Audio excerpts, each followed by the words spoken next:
Behind the malls you walk through, the power that lights your home, and the ports that move almost everything you buy, a handful of dynasties quietly shape daily life in the Philippines. Today we're ranking the 10 richest families, not by hype, but by the empires they built, the bets they took, and how their money still multiplies while most people sleep. From a shoe shop that grew into a city of malls, to a family that turned cargo ships into a global toll booth for trade, these aren't just surnames, they're systems. And the twist? The top spot isn't just about net worth, it's about a strategy almost everyone underestimates. Let's begin.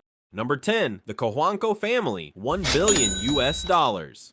When people talk about old money in the Philippines, few names carry more weight than Cojuangco. Their fortune began decades ago with Eduardo Danding Cojuangco Jr., a man whose mix of political influence and business acumen turned San Miguel Corporation from a local brewer into a continental powerhouse. Under Danding's watch, San Miguel exploded beyond beer, moving into food, beverages, energy, and infrastructure. It became so massive that by the 2000s, it touched nearly every corner of daily Filipino life, from the drinks on your table to the power in your home. But wealth for the Cojuancos isn't just a number, it's a lifestyle. Think sprawling estates in Forbes Park, walls lined with art, and interiors curated like private museums. They travel by private jet, dine in Michelin-starred restaurants, and attend exclusive events around the globe. Yet behind the glamour lies a dynasty shaped by political and social reach. Their relatives include the Aquinos, one of the country's most storied political families. Even as the next generation, like Dominique Cojuangco, blends entrepreneurship with social influence, the family keeps a tradition of quiet philanthropy, supporting education, churches, and community projects away from cameras.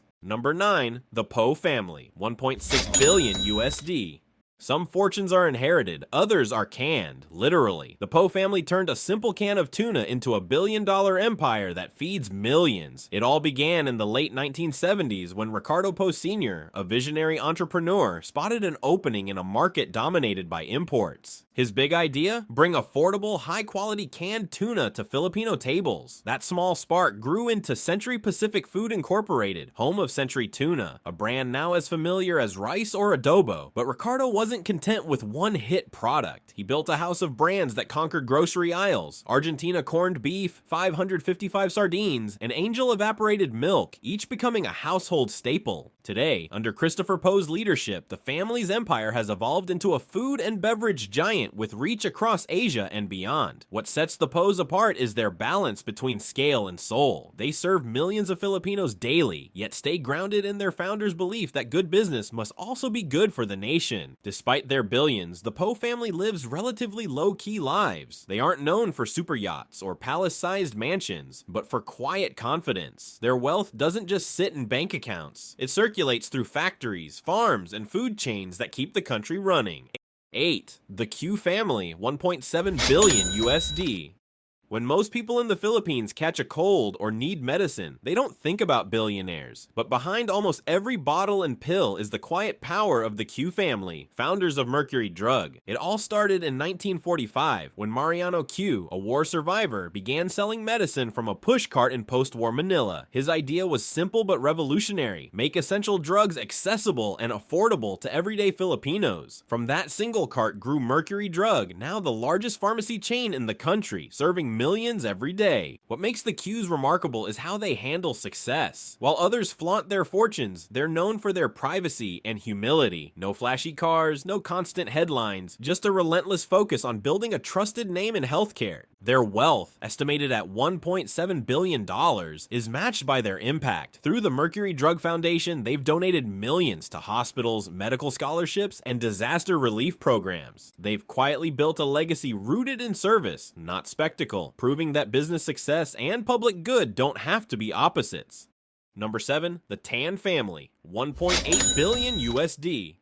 From modest beginnings to towering skylines, the Tan family story reads like a modern business legend. It all started with Andrew Tan, a Chinese immigrant who arrived in the Philippines with little more than ambition. Living in cramped apartments and working odd jobs, he dreamed not of riches, but of building something permanent. Decades later, that dream reshaped the Manila skyline. Through Mega World Corporation, Andrew Tan pioneered the concept of urban townships, communities where people could live, work, and play without leaving the neighborhood. Iconic developments like Eastwood City and McKinley Hill became symbols of modern Filipino living, mini cities within cities. But Tan didn't stop at real estate. With Emperador Inc., he transformed a small liquor venture into the world's largest brandy company, and even bought Spain's legendary Fundador brandy, putting a Filipino label on the global spirits map. Then came Alliance Global Group, his umbrella company spanning hotels, casinos, and fast food, including a major stake in McDonald's Philippines. It's a diversified empire built on vision, and one that continues to thrive under Andrew's leadership. Number 6, the Tai family, 1.8 billion USD.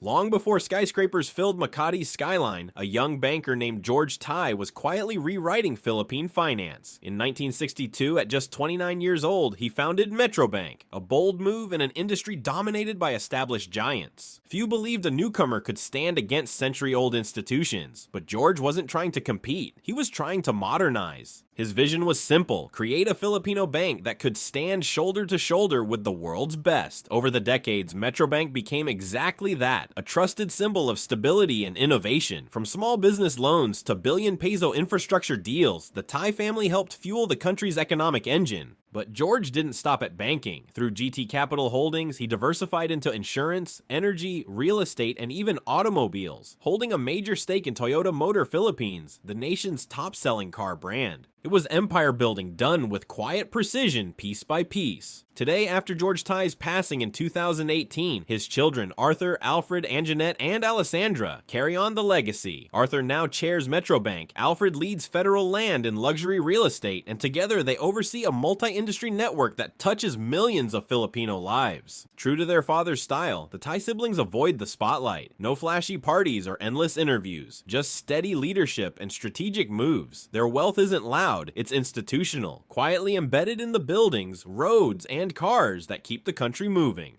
Number 5, the Gokongwei family, 1.9 billion US dollars.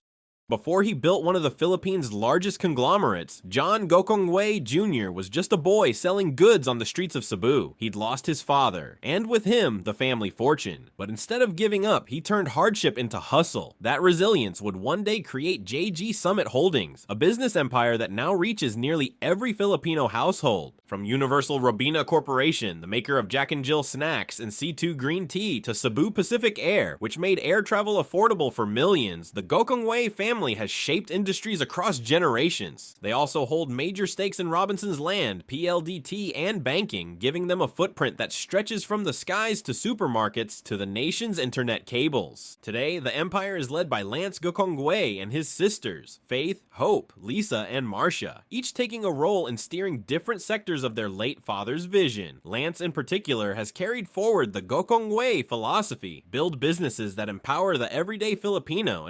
Number 4, the Aboitiz family, 2.2 billion USD.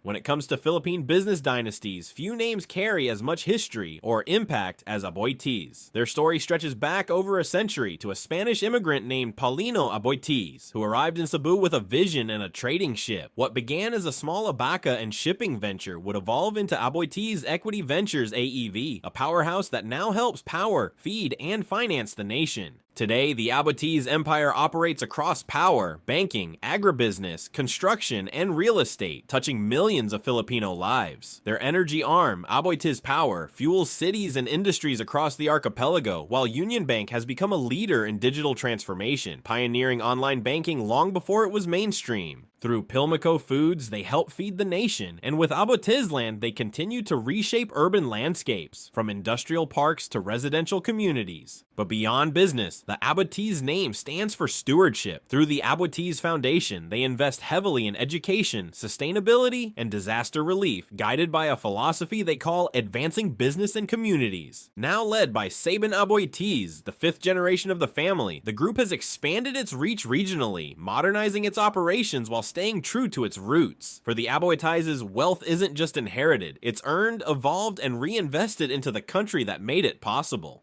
Number 3, the Lucio and Susan Ko family, 2.3 billion US dollars.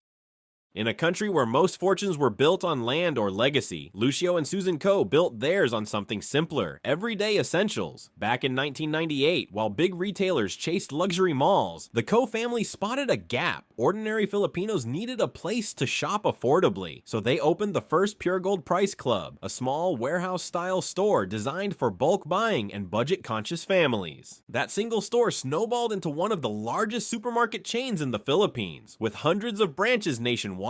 Pure Gold became a symbol of smart shopping, proof that understanding the masses can be more profitable than serving the elite. But behind the shelves and shopping carts was a bigger strategy: reinvest every peso back into expansion and diversification. Over the years, Lucio quietly built a holding empire through Costco Capital, with interests spanning real estate, liquor distribution, food manufacturing, and retail finance. Each move was deliberate, each venture profitable. Together with Susan, his longtime business partner and wife, they turned thrift into power and accessibility into influence. Despite their billions, the Coe family is famously low-key. They rarely give interviews, attend few public events, and let their companies do the talking. Behind closed doors, they live comfortably, but without spectacle. Through quiet philanthropy, they fund community programs and education initiatives, staying true to their belief that real wealth helps others rise. Number 2, the Razon family, 11.1 billion US dollars. Some families built empires on land. The Razon family built theirs on water and turned ports into gold. What began as a small shipping operation in the 1930s, founded by Enrique Razon Jr., evolved across 3 generations into a global maritime empire. But it was Enrique Razon Jr. who transformed it from a local port business into an international powerhouse. Under his leadership, International Container Terminal Services grew into one of the largest port operators in the world, managing terminals across Asia, Europe, Africa, and the Americas. Every day, countless ships, goods, and containers moved through Razon-controlled docks, quietly feeding the lifeblood of global trade. But Enrique Razon Jr. didn't stop at ports. He ventured into hospitality and entertainment, founding Bloomberry Resorts Corporation and launching Solaire Resort and Casino, one of Manila's most luxurious destinations. Later, he expanded into energy and infrastructure through Prime Infra, focusing on renewable power and sustainable utilities, a strategic pivot that shows how the Razons are preparing for the future. Number 1, the Tsai siblings, 13 billion US dollars. When you step into an SM mall, withdraw from BDO, or shop at the SM store, you're walking through the legacy of one man, and the empire now carried by his children. The Tsai family, heirs to Henry Tsai Sr., control not just businesses, but the very rhythm of Filipino daily life. It all began with a small shoe shop in Carriedo, Manila, founded by Henry after migrating from China with almost nothing. From that humble storefront grew SM Investments Corporation, one of the most powerful conglomerates in Southeast Asia. Henry built malls that weren't just places to shop, they were modern town squares, redefining how Filipinos gather, work, and live. After Henry's passing in 2019, his 6 children, Teresita, Elizabeth, Henry Jr., Hans, Herbert, and Harley Tsai, took the reins of a corporate empire spanning retail, real estate, banking, and hospitality. Together, they lead a portfolio that includes SM Prime Holdings, the largest mall developer in the Philippines, and a growing presence in China, as well as BDO Unibank, the country's biggest bank. But behind the billion-dollar valuations is something more enduring, a philosophy Henry called doing business with a heart. Through the SM Foundation, the SI siblings invest heavily in education, housing, and healthcare, providing scholarships and relief to thousands across the nation.